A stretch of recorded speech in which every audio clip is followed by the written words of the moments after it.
ஆடி மாத பிறப்பு சிறப்பான வாய்ப்புகளை ஏற்படுத்தி கொடுக்க போகுது.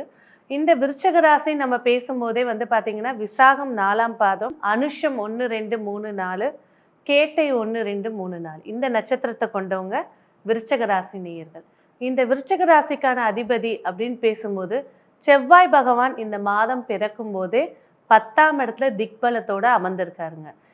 நல்ல ஒரு சிறப்பான வரவேற்பு. அதாவது விருச்சக ராசி நேயர்கள் வந்து பார்த்திங்கன்னா, எனக்கான ஒரு அங்கீகாரம் கிடைக்கல, எந்த இடத்துக்கு போனாலும் ஒரு சப்போர்ட் கிடைக்கல அப்படின்னு சொல்லிட்டு இருந்தவங்களுக்கு வந்து இந்த மாதம் மிக சிறப்பான ஒரு சப்போர்ட்டாக இருக்கட்டும், அவங்களோட தொழிலாக இருக்கட்டும், அவங்களோட தனித்திறமையாக இருக்கட்டும், அதை எடுத்து காட்டக்கூடிய மாதமாக இதை அமைச்சு தரப்போகுது.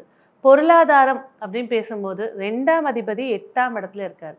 அதிர்ஷ்ட வாய்ப்புகள் ஏற்படுத்தி தரப்போகுது. போடக்கூடிய எஃபெக்டுக்கேற்ற வருமானங்கள் ஏற்படுத்தி தரப்போகுது. அதாவது விருச்சக ராசியை பொறுத்த வரைக்கும் குரு பயிற்சி ஆன உடனே மாத வருமானம் அப்படின்னு ஒன்று தொடங்கியிருக்கும். அதுலேயும் இந்த ஆடி மாதம் வந்து அந்த வருமானம் மகிழ்ச்சியை ஏற்படுத்தி கொடுக்க